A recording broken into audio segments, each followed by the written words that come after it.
Hey folks! Welcome back to Let's Play LSD.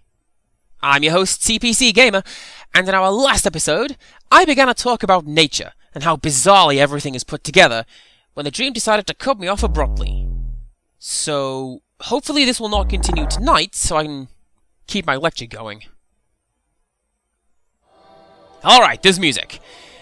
So, as I was saying, the relative intelligence of animals versus the bodies they've ended up with is really, really weird.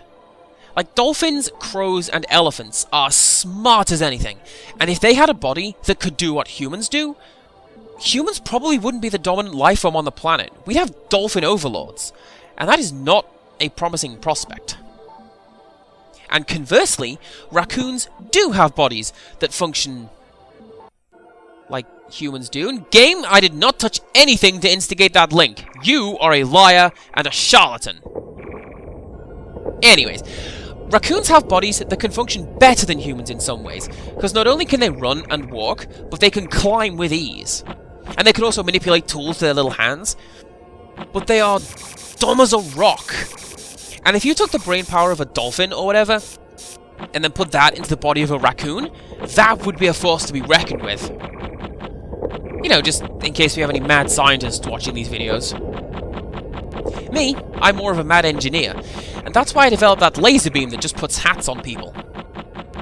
Steam may have stolen that idea, and I may be looking into a way to poor man's copyright them. I may also be lying right now. And you know what the depressing thing is with that? The first minute and a half of this video is entirely genuine. The notion that some animals are too smart for their own bodies. But nobody's going to think that's true, because I then wandered off into my other side projects. Oh hey, and I'm back! Sadly, there is only one peacock this time. Not a flock? I guess? I don't know what the collective term is, but given that there is only one, I'm going to suggest it's a disappointment. Or an unreasonably short linking time, which is a pretty odd name for a group of peacocks, but there you go. I hope it's actually something like a splendor of peacocks. That seems appropriate. Oh, Lord, that frame rate. Look at that, we are killing it like it's a Super Nintendo. Come on, game, you can do it. We can get over there today, I believe in you. Try not to make me think that the video's broken in half when I come to post-processing. Alright, no, you know what, that's... I cannot deal with that. We'll come back to that later. I'm out of here. I mean, I say that, this is the last full night, so we may not, in fact, come back here later. Ooh! And that's the kind of thing I like to see! Like, I forget if I've shown it off in this game thus far, but look at this! Sometimes, the game has a sun surrounding the halo surrounding the sun models, I should say. And I'm gonna hurry along to see what it looks like when the sun is surrounded. Yeah, check that out. Praise the sun. And off we go. Like, that's a nice way to end the series, I think. A nice, bright, and shiny little sunshine model. I mean, admittedly, we're probably not ending the dream anytime soon, but, you know, we can hope. Why am I hoping for the dream to end soon? Like, I'm enjoying this. And I'm anticipating the end of the video. It's very much like Korean horror, in a way. You see, Japanese horror plays on the idea that you are alone with something that hates you. So you've got Silent Hill 2, Fatal Frame, that kind of thing. Korean horror works on the anticipation of a scare. You know something's coming, you probably know what it is, but you don't know when, and it's the countdown to fear that is the fun part. And ironically with that, the only thing that I can think of off the top of my head is Five Nights at Freddy's. I mean, pick any of them, they are all the same game, so who even cares? Oh, and there's that one webcomic about the white guy walking down the street. You know the one I mean. I appear to be caught in the scenery. Not entirely sure how that happened, but there it is. And it's a shame that I'm no good at pulling off the walk through walls glitch, because I would have done that to walk behind the bar, and maybe show off the hidden room behind the toilet door. Okay, also, I don't think this is the same place as before. I think this is the Violence District. Like, we're gonna have Vince the Violence Vulture down here, and he's gonna take us to the place that nobody wants to go.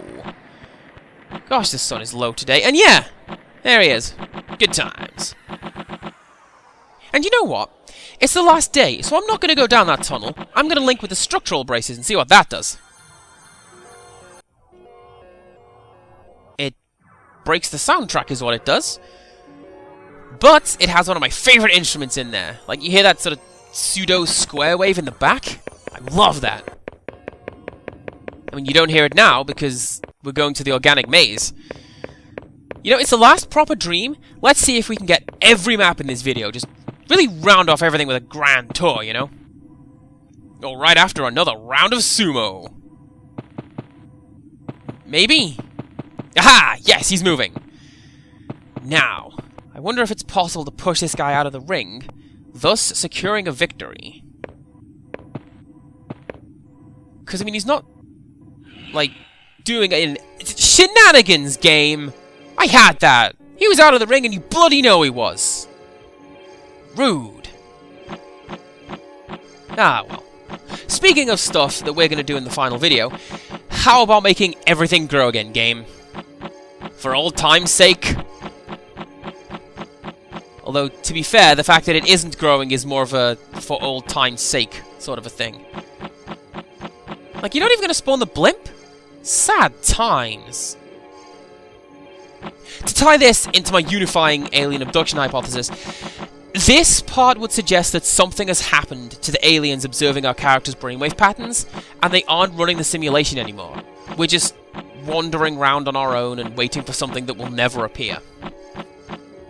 And walking backwards into a pyramid. Because it's been an entire in-game year, and I'm pretty sure I never did that yet. I don't know, I can't be expected to remember everything I ever did in this series. Oh hey, check that out. I can see the waterfall through the water comprising it. Hot times! And, to step back a little, speaking of not remembering things, I've done it in this series. There is exactly one topic that I've repeated pretty much verbatim. And it's up to you to find out what it is. Or if it's even there. I mean, I don't know, I just uploaded this one episode, and soon after I had done so, my brain went, "You said that before." And I'm not going to tell you what the topic is, it's up to you to find out, like I say. And I'm also not going to link with that TV, we're doing something different and going away. And I'm so glad we did, because listen to this wonderful, peaceful music. If I didn't already, I'm cutting this out and making it another entry in the Music of LSD series. Oh, no, I see you. And you know, if this were me, I would include a bit of code where the Grey Man, or certain other actors, wouldn't be able to walk through the Torii gates.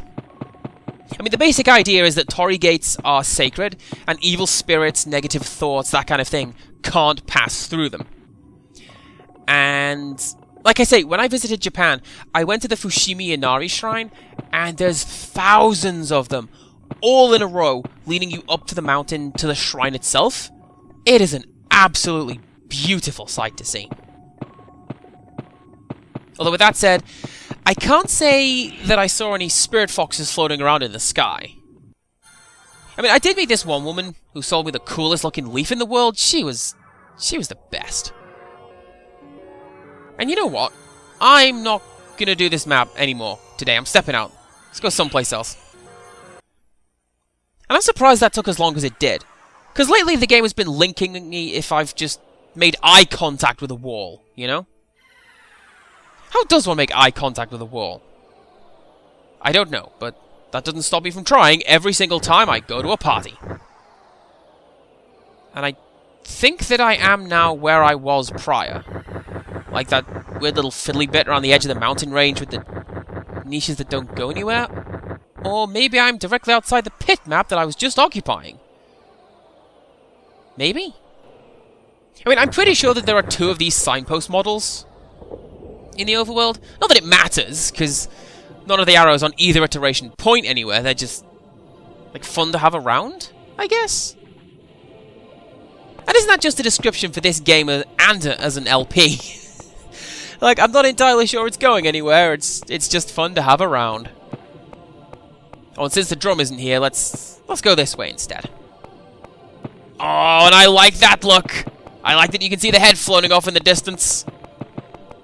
I mean, I'm still not entirely sure what it is that makes it so that the actors are more visible than the scenery around them. And not even by a little bit. That guy was clearly visible in the distance before the wall was. Oh, and it's this music again. And it's got the... Oh, hey! Guy, how's it going? So I know that I've called this kind of music alien white noise in the past, but it sounds like some kind of machinery ticking over. Like, maybe it's an engine or a washing machine gently humming into nothing. I don't know. Oh, but you know what? I think that, since it's the last day of the game, I'm going to head to the entryway and see if I can get that elusive video to spawn. I mean, I've been trying since about halfway through this series, since somebody told me I could do it, but... Okay, so, cards on the table. What is supposed to happen? Near the entrance to Kyoto, there is a giant bell. If you set the bell ringing, and then look at the bell from the entranceway itself, then you get a little video of falling cherry blossoms. Also, I have been told, no matter how hard I have tried, I've not been able to make the video appear. I mean, I've seen it, it's on the disc, and I saw it when I picked through it with the Media Ripper, but for whatever reason, I have never been able to get it to spawn. And one of the things, I suspect, is I've been told to look at the bell from the entrance to Kyoto, but I'm not entirely sure what the game qualifies as the entrance to Kyoto. I mean, I've been doing it from over here, this being the doorway that goes in and out of the map, but there are 3 or 4 other points, even within our current draw distance, that could also serve as the entrance to Kyoto. And I wonder why I make an unnatural pause before each time I say that. I don't know. And I'm also not going to waste too much time waiting, because standing around not doing anything is basically what I get up to at work, so let's not make a habit of doing it at home, too. And to be fair, it's way too late in this series to break any habits, because this is basically the final episode. And I'm a little annoyed, because the final episode in the series is going to be 104. And if I'd had better foresight when I started this series, I would have set it up to have 108 episodes. Of course, if I had had the foresight to set up a joke like that, I would have done the "isn't this where we came in" bit from the wall. Also, what the heck is this? Another part of the world map that I don't instantly recognize. I'm getting forgetful in my old age. Although I shouldn't joke, that is legitimately something I worry about. Like, not only do I worry about losing my mental faculties, I worry that I'm going to find my own videos in the future and go, man, who's this clown? And then switch off. I mean, I spend way too much time worrying about situations I'm never going to find myself living through, by the way. Like, ask me about my tsunami plan. And that only made sense if you know where I live. And I'm not telling you where I live, but I am in the middle of an urban sprawl, hours away from the ocean. And even then, I'm on the 2nd floor, so if there is a tsunami, I'm fine. But I still have a plan for what to do when it happens. Aw, we're back here. Actually, this is a good thing. Stepping back a little, when I was going through the game's content with a Media Ripper, there are some unused textures and models, and pretty much all of them are for this map. I mean, except the dog, obviously, which was probably going to be a roaming model. But for example, there is a second set of textures for the doors in this building, which do not include the WC lettering. And there's also a 3D model of a movable door, probably intended to spawn with the aforesaid unused textures. And there's also a set of textures for a bathtub. One of them is skinned in such a way that it looks like it's got a naked woman in it. But the weird thing with that is that there's actually no bathtub model on the disc. I mean, at least not that anybody is able to find. What there is a small room behind the bar in the cottage, behind the door with WC written on it. And also, this isn't where I'm supposed to spawn. I'm supposed to be in the Fortress of Doors right about now. Weird. But no, what I suspect was supposed to happen is that the various unused stuff for the Bright Moon Cottage is all for the same thing. Also, man, do you hear some of this music? This is also pretty weird composition. No, bad Andy, back on topic. I think the original plan was for the Bright Moon Cottage to include functional door to the downstairs bathroom. And I think it would open up and let you inside to look at a bathtub, possibly including some other models. I honestly don't know. I mean, I also don't know why they would cut it if all the material was on the disc. I mean, possibly because there's not much wiggle room inside the bathroom, even without the additional models in there. Like, maybe adding a door and a bathtub would just make it incredibly unusable. Also, I've just looked at the time. This one dream is longer than some of the other multi-dream episodes that I have done earlier on in the series. That is pretty impressive. Oh, and speaking of places you haven't... Oh. Well, goodbye. Thank you for phasing me through the floor. Whatever, game. But hey, join us next time for the grand finale of LSD. And until next time, goodbye!